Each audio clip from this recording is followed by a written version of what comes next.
Канаді проводяться вибори на голову консервативної партії Канади. Партія, яка була при уряді, коли Канада признала незалежність України. Один з кандидатів на голову, Charest, сьогодні представить свої погляди на потреби Канади і як повинна виглядати поміч Україні. Дорогі глядачі, вітаємо на екрані тепер пана Charest, який є кандидатом на провід консервативної партії тут в Канаді. Mr. Charest, that was a Ukrainian welcome. Thank you for joining us on our show. And we're very interested in hearing from you. And let's start with Canada. What do you think Canada needs most? And what is it that you would like to deliver for Canada with your candidacy and as the leader of the Conservative Party of Canada? The country right now is badly divided, and it isn't only east-west. It's urban, rural, it's generational. And Canadians want an alternative to the Liberal Party of Canada.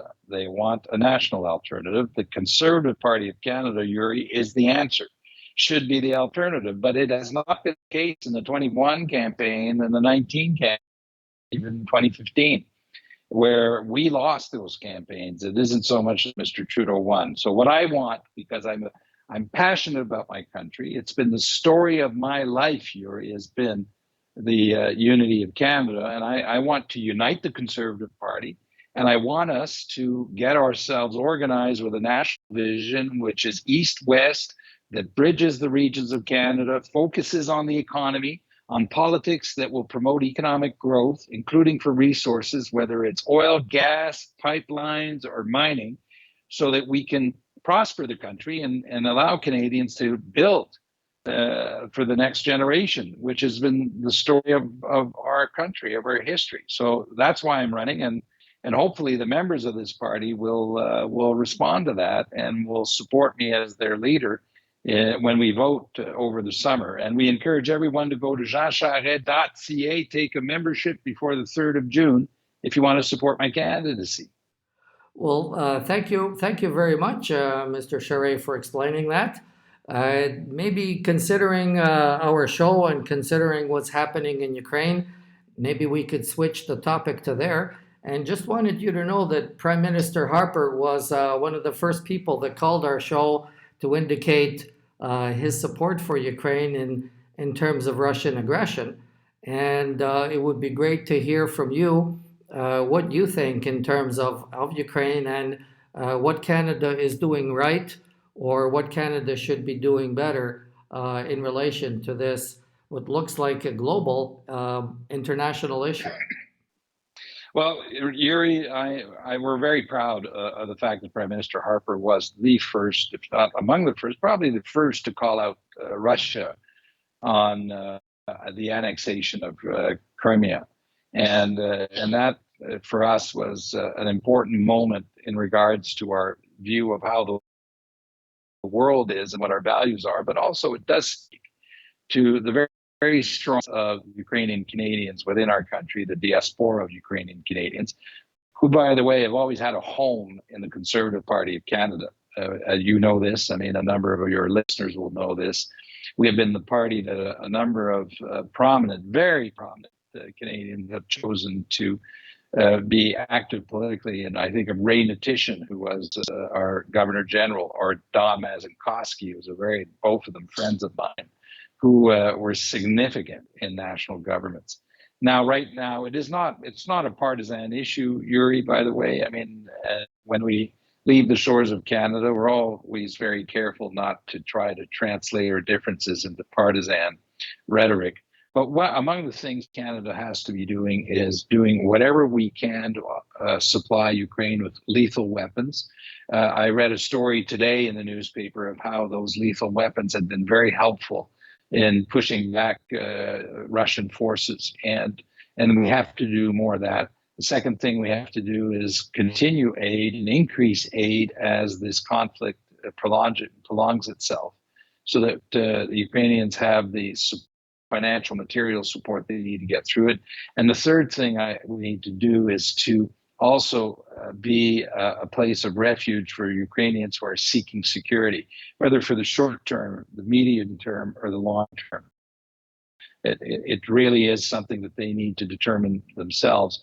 But Canada needs to be a place that offers them a secure haven while this war goes on. I'd say maybe the fourth thing I would add is that we should also be supportive of the countries neighboring Ukraine who are hosting now millions of refugees, and they need assistance also, and Canada should be there to also to help them out.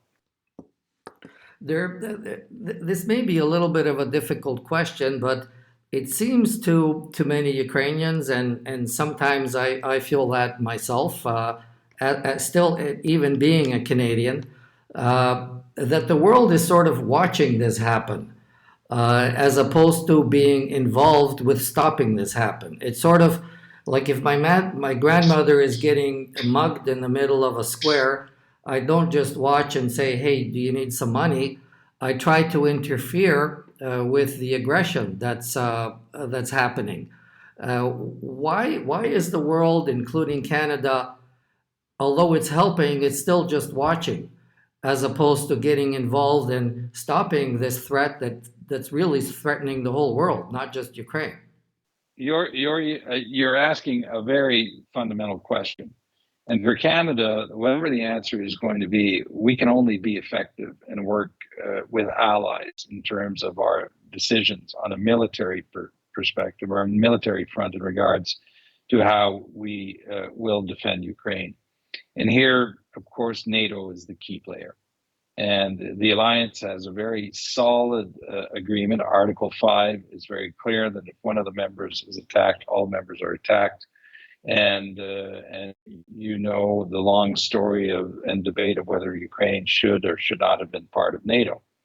But in this military perspective, Canada has to work with its allies, which is what we're doing right now. Now, this conflict, though, is not going away.